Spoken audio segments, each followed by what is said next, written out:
Karena apa? Karena Allah itu Al-Hadi, zat yang memberi petunjuk. Maka kamu tidak usah khawatir. Agama ini pasti jalan ila yaumil qiyamah.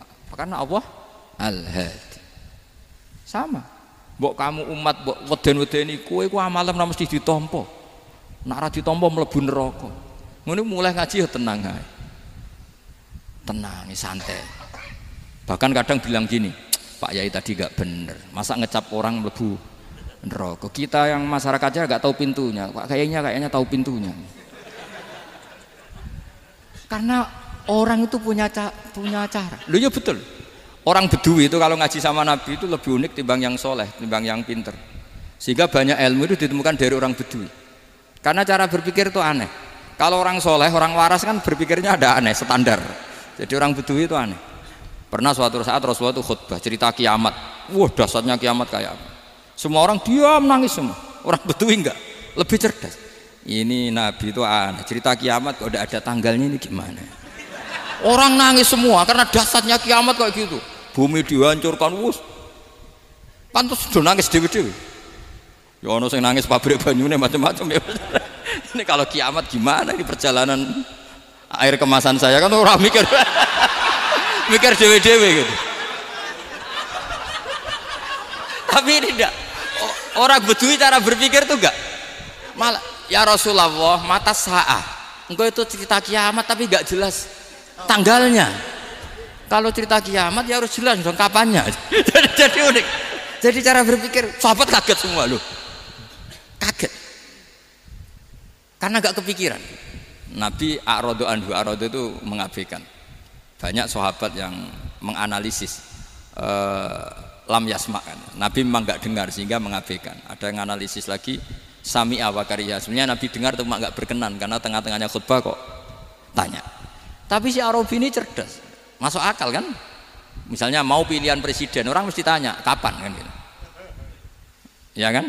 Mau ganti presiden atau ganti bupati, takarannya orang kan kapan? Kayak Mas Akom jadi wali ndak? Pertanyaannya kan kapan? Kalau jatuhnya kan sudah ya. Sehingga tanya, mata sa'ah ya Rasulullah. Lama-lama Nabi diangen-angen, bener juga orang ini. Saya cerita kiamat kok nggak jelas kapannya. Ini Nabi menjawab. Tapi karena Nabi orang-orang yang sangat pinter, tanya balik. Ma'atattalaha. Lalu kalau kamu berani tanya kiamat kapan, saya tanya balik. Ya persiapan kamu apa? Jawabnya santai saja. Fawwah ma'atattalaha kabira sholatin wala siyamin walakinni uhibbuka ya Rasulullah. Saya enggak menyediakan apa-apa, sholat saya biasa aja, maksudnya standar. Ya kira-kira 5 waktu pas. Ya jenis saya lah kira-kira gitu. Wala kabira siyamin, dan saya puasa ya standar saja pas. Walakinni uhibbuka ya Rasulullah. Tetapi saya mencintai engkau ya Rasulullah. Jawabannya Nabi apa? Almar'u ma'aman ahabba. Sebagian riwayat anta ma'aman ahbabta. Jadi hadis itu populer tuh barokahnya wong desa tadi. Andai kan dia punya etika maka sowan dulu tanya 4 mata. Itu jadi hadis ahadi. Tapi barokahnya dia selonong di depan umum. Zaman Nabi khutbah itu jadi hadis mutawatir. Jadi kadang barang baik itu barokahnya orang yang enggak baik. Maksudnya su'ul adab. Tanya gitu kan su'ul, tapi itu barokah. Akhirnya hadis itu mutawatir karena didengar ribuan sahabat yang mendengarkan khutbahnya Rasulullah. Tapi kalau hadis itu satu-satu kan khossoni bidzalika Rasulullah, khossoni bidzalika Rasulullah, itu nanti jadi hadis ahadi yang kualitasnya jauh di bawah hadis mutawatir. Jadi barokahnya orang su'ul adab itu ya ada. Karena Allah yang mendesain ini. Akhirnya kata sahabat, kata Anas bin Malik, mereka itu mangkelnya bukan main sama Arabi tadi karena tanya nggak sopan sama Rasulullah. Tapi setelah Nabi jawab almar'u ma'aman ahabba fama farihu bisyai'in farahahum bidzalika badal. Mereka tidak pernah senang dengan hadisnya Nabi sesenang riwayat almar'u ma'aman ahabba. Barokahnya Arabi Bedui. Makanya saya sebagai kiai ini Bedui saya tak pertahankan ila yaumil qiyamah. Karena umat ini pernah terbarokahi oleh orang apa? Bedui. Barokah su'ul adab tadi. Jadi mohon ini supaya majelis ini kan majlisul iltorti Rasulillah, coba terlatihlah mengatakan Allah itu subjek, Allah itu al-fa'ilul mukhtar, Allah itu al-fa'ilul mukhtar, Allah itu yang menentukan alam ini. Dan Allah mensifati dirinya wa annahu huwa adhaka wa abka. Allah itu zat yang memberi orang itu bisa tertawa, dan Allah juga yang memberikan orang itu bisa menangis.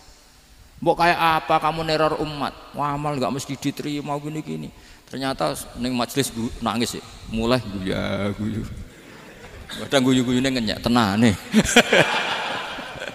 Daripada apa ya agak-agak merodok orang yang dohirnya beda dengan batinnya, nggak perlu distatuskan seperti itu.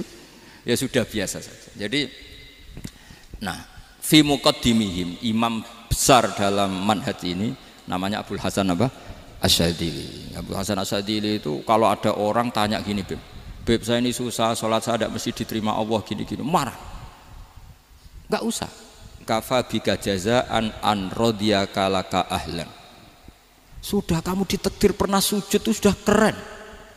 Saya itu andaikan dapat kabar dari malaikat bahwa sholat kamu tidak diterima, saya tidak susah. Bukan karena sombong.